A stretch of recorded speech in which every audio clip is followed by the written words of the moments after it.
अगर वह विदेश जाए के इच्छा रखतनी और विदेश में जाके नौकरी करे के इच्छा रखतनी तो एक बार फिर से रोए खाती सुनहरा मौका आ चुकल बा। जी हाँ, पलट इंटरनेशनल टूर एंड ट्रेवल्स जोन की सिवान में संचालित होला, वहां पर एक बार फिर से क्लाइंट इंटरव्यू होके वाला बा, जोना में भारी मात्रा में आवश्यकता बा बहुत सारा ट्रेड में। सबसे पहला जो क्लाइंट इंटरव्यू होके वाला बा उ 21 नवंबर की हुई, जोना में Saudi bin Laden group Saudi के ई कंपनी ही है, एक क्लाइंट इंटरव्यू होके वाला बा और एम्प्लॉयमेंट वीजा बाटे, जोना के आवश्यकता बाटे pipe fitter, pipe fabricator, electrician, plumber, ductman, duct fitter, fabricator, electrical helper, electrical foreman, GCC experience, electrical charge hand, electrical team leader, electrical group leader, low current foreman, GCC experienced, low current charge hand, low current team leader, low current group leader, plumbing foreman, GCC experienced, plumbing charge hand, plumbing group leader, firefighting foreman, GCC experienced, firefighting charge hand, firefighting team leader, firefighting team leader, ducting foreman, GCC experienced, ducting charge hand, ducting team leader और ducting group leader के age group 21 से 44 साल बा और एक client interview 21 तारीख के होके वाला बा। एमे ईसीआर, ईसीएनआर और फ्रेश सारा कुछ एक्सेप्ट बाटे। एकरा अलावा 22 तारीख के एलएनटी ओमान के इंटरव्यू होके वाला बा। ई एम्प्लॉयमेंट वीजा बाटे, जना के भारी मात्रा में आवश्यकता बा।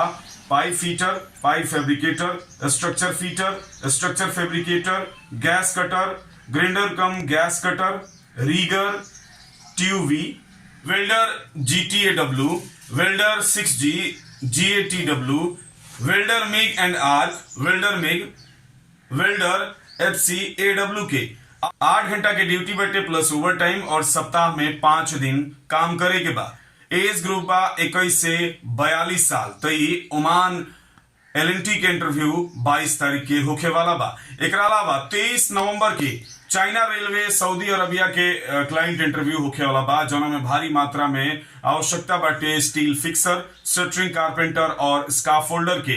एम्प्लॉयमेंट वीजा बाटे, सैलरी काफी अच्छा बाटे। एज ग्रुप बा 21 से 35 साल। एक अलावा एनबीटीसी सऊदी अरबिया और अबू धाबी के क्लाइंट इंटरव्यू होके वाला बाटे 24 नवंबर के। एमे अर्जेंट डिपार्चर खाती अर्जेंट रिक्वायरमेंट बाटे। एक आवश्यकता बाटे सऊदी अरबिया खाती पाइप फीटर, रीगर लेवल 3, मिल राइट फीटर, वेल्डर टीआईजी और आर्क के, मैकेनिकल हेल्पर और हेल्पर के। अबू धाबी खाती आवश्यकता बा pipe fitter, pipe fabricator, welder TIG और आर्क के, फोरमैन पाइपिंग और सुपरवाइजर पाइपिंग के। एमएसीआर और ईसीएनआर फ्रेश सारा कुछ के जरूरत बाटे। 2 साल के कॉन्ट्रैक्ट हुई काम खाती और 8 घंटा के ड्यूटी बाटे। एक अलावा 25 तारीख के target engineering construction company LLC UAE के कंपनी है। एक क्लाइंट इंटरव्यू होके वाला बा, जो में नॉर्मल मेडिकल बाटे, भारी मात्रा में आवश्यकता बाटे रीगर के। सैलरी 1400 प्लस ओवर टाइम बाटे और एक एज ग्रुप बा 18 से लेके 50 साल। एक अलावा एलएनटी सऊदी के क्लाइंट इंटरव्यू होके वाला बा 25 नवंबर के। एम्प्लॉयमेंट वीजा बाटे, एक जरूरत बाटे भारी मात्रा में pipe fitter, pipe fabricator, rigger, welder आर्क एंड आर्गन, वेल्डर मिग और आर्क, welder MIG, welder GTAW, welder FCAW piping के। एमए भी सैलरी काफी अच्छा बाटे, फूड भी बाटे, 8 घंटा के ड्यूटी बाटे, 2 साल के कॉन्ट्रैक्ट हुई और एज ग्रुप बा 21 से 42 साल। तो ये एलएनटी सऊदी के 25 तारीख के इंटरव्यू होके वाला बा। एक अलावा 25 तारीख के ही एलए कंपनी LLC दुबई के बढ़िया कंपनी ही एक क्लाइंट इंटरव्यू होके वाला बा। एम्प्लॉयमेंट वीजा बाटे और नॉर्मल मेडिकल बाटे।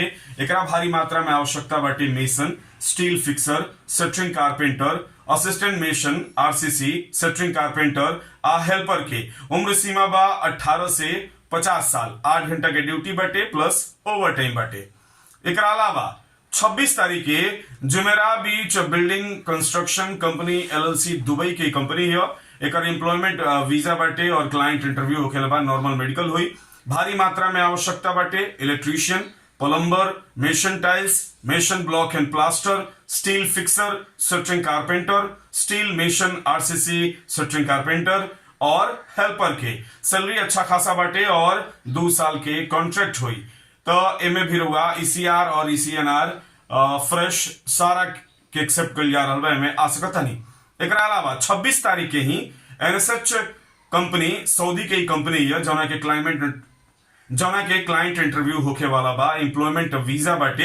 एक भारी मात्रा में आवश्यकता बा pipe fitter, pipe fabricator, structure fitter, structural fabricator, wheelwright fitter, instrument fitter, scaffolder, spray painter, rigger, TVC card, sand blaster, welder, TIG and arc, instrument supervisor, fire proofing applicator, sprayer, piping foreman and supervisor, fire WTCH hole watch qualified, structural foreman and supervisor, instrument foreman, foreman E&I, instrumental superintendent, electrical superintendent के age group बाटे 21 से 45 साल और salary काफी अच्छा बाटे। एक अलावा 26 तारीख के ही ओमान के अल तुर्की कंपनी ही जौन की क्लाइंट इंटरव्यू होके वाला बा, ओमान के बहुत प्रतिष्ठित कंपनी ही।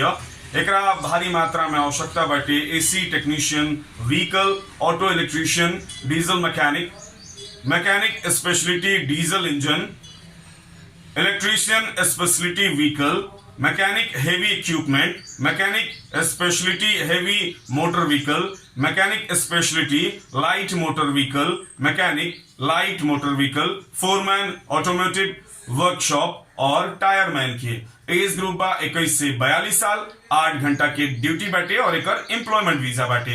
एक अलावा United engineering and construction company LLC Dubai के कंपनी है जना के क्लाइंट इंटरव्यू हुई 27 नवंबर के, एक भी एम्प्लॉयमेंट वीजा बाटे और नॉर्मल मेडिकल बाटे।